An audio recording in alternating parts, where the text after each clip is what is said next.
بسم اللہ الرحمن الرحیم۔ السلام علیکم ناظرین و سامعین۔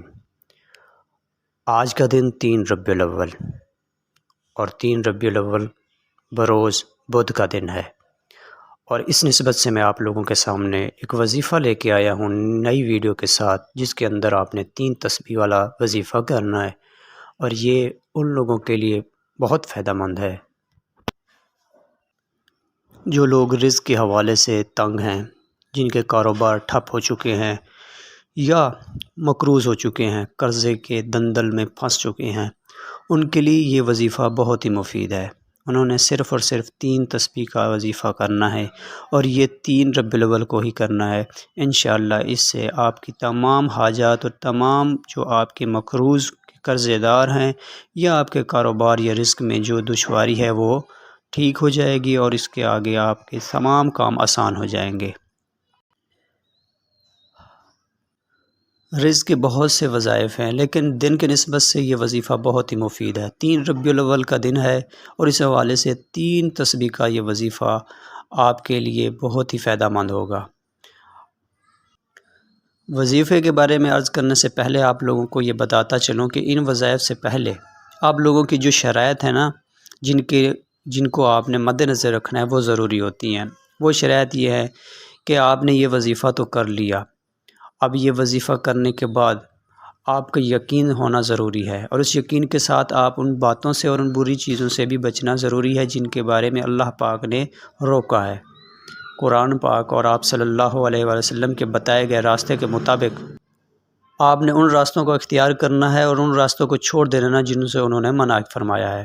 جیسا کہ آپ جھوٹ بول رہے ہوں اور یہ وظیفہ بھی کر رہے ہوں اور رزق میں آپ کی برکت نہ ہو، تو یہ نہیں ہو سکتا۔ آپ نے ان باتوں سے بچنا ہے، جھوٹ بولنا بھی چھوڑنا ہے۔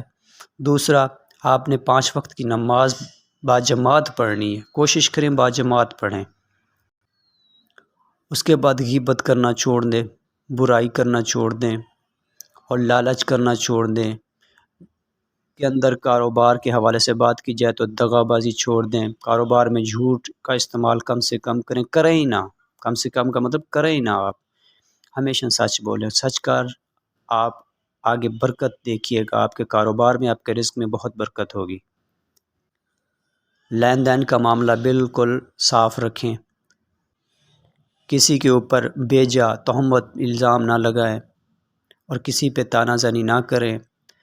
ہمیشہ وہی راستہ اختیار کریں جو آپ صلی اللہ علیہ وآلہ وسلم کے اللہ کے حکم کے مطابق ہمیں بتایا ہے۔ تو انشاءاللہ اس وظائف سے آپ کی ضرور وہ مراد اور وہ حاجات اور وہ رزق میں برکت اور قرضے سے چھٹکارا ضرور حاصل کریں گے۔ اگر آپ لوگوں نے ان باتوں کا خیال نہ رکھا اور زیادہ تر وہ وظائف استعمال کیا کریں جو قرآن پاک میں اللہ پاک نے بتائے ہوئے ہیں، اور وہ روحانی وظائف ہی آپ لوگوں کے لیے زیادہ فائدہ مند ہوتے ہیں۔ ایک آپ کے سامنے ایک واقعہ عرض کرنا چاہتا ہوں کہ 2 گروہوں کے درمیان جھگڑا ہو گیا، زمین کا تنازع کے اوپر جھگڑا ہو گیا، اور دونوں فریقوں میں سے ہر ایک اپنی طرف سے یہ کہہ رہا تھا کہ یہ زمین ہماری ہے، اور دوسرا گروہ کہہ رہا تھا یہ زمین ہماری ہے۔ تو فیصلہ یہ کیا گیا دونوں گروہوں نے کہ چلتے ہیں بابا فرید کے پاس اور ان سے عرض کرتے ہیں کہ یہ وہ خود بتائیں کہ یہ زمین کس کی ہے۔ اگر بابا فرید کہہ دیں کہ یہ زمین ہماری ہے تو ہم لڑنا چھوڑ دیں گے۔ جب وہ دونوں گروہ بابا فرید کے پاس آئے تو انہوں نے عرض کیا کہ معاملہ اس طرح سے ہے، تو بابا فرید نے فرمایا آپ جاؤ اور خود اس زمین سے پوچھ لو کہ یہ زمین کس کی ہے۔ جب وہ دونوں گروہ اکٹھے ہو کے اس زمین کے ٹکڑے پہ پہنچے اور انہوں نے پوچھا کہ اے زمین تو خود بتا کہ تو زمین کس کی ہے، تو وہ بولی میں بابا فرید کی ہوں۔ تو بتانے کا مقصد یہ ہے کہ جب آپ اپنی زبان کو پاک صاف رکھیں گے تو ہر وہ چیز جو اس کائنات کے اندر ہے وہ اللہ کے حکم سے آپ لوگوں کی ہو جائے گی، چاہے وہ رزق ہو، چاہے وہ مال ہو، چاہے کسی بھی حاجت ہو، جو آپ کے زبان سے ادا ہوگی وہ ضرور پوری ہوگی۔ تو اس سے پہلے آپ لوگوں نے کرنا کیا ہے، ان شرائط کو فالو اپ کرنا ہے جو میں نے بتائی ہیں، تب آپ کا وظیفہ آپ کو فائدہ مند دے گا۔ اس طرح سے نہیں ہے کہ آپ وظیفہ کر لیں اور اس کے بعد آپ کو رزلٹ نہ ملے تو آپ کہیں کہ یہ وظیفہ صحیح نہیں ہے۔ وظیفہ ٹھیک ہی ہوتا ہے اور قرآن کے حوالے سے ہی ہوتا ہے، لیکن آپ نے اپنے اندر کوئی نہ کوئی کمی چھوڑی ہوئی ہوتی ہے، یا آپ نے پیچھے جو زبان کا استعمال ہے، جو گناہ چھوٹے کبیرہ ہو یا صغیرہ ہو، وہ ساری چیزیں اس کے اندر شامل حال ہوتی ہیں، ان سے بچنا ہے، تب آپ کا وظائف کا رزلٹ آپ کو جلد ملے گا۔ دیر ہے اندھیر نہیں ہے، آپ نے وظائف کرنا ہے اور اصل کامل یقین کے ساتھ کرنا ہے۔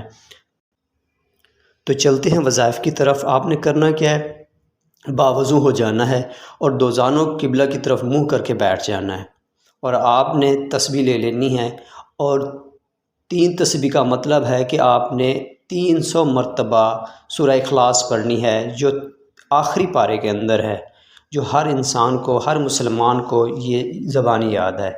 اور یہ سورہ اخلاص آپ نے 300 مرتبہ، 300 مرتبہ کا مطلب ہے آپ نے 300 دفعہ قرآن پاک کا ختم کرنا ہے۔ اس کے 1 دفعہ پڑھنے سے، 3 دفعہ پڑھنے سے قرآن پاک ختم ہوتا ہے، تو آپ نے اس طرح سے اس کو 300 مرتبہ پڑھنا ہے اور سجدے میں چلے جانا ہے، اور اللہ پاک سے اپنی حاجت، چاہے آپ رزق کے حوالے سے ہیں، چاہے آپ قرضے کے حوالے سے ہیں، عرض کریں گے تو آپ کی وہ دعا ضرور قبول ہوگی۔ باوضو ہو کے یہ عمل کرنا ہے، انشاءاللہ آپ کو فائدہ ہوگا۔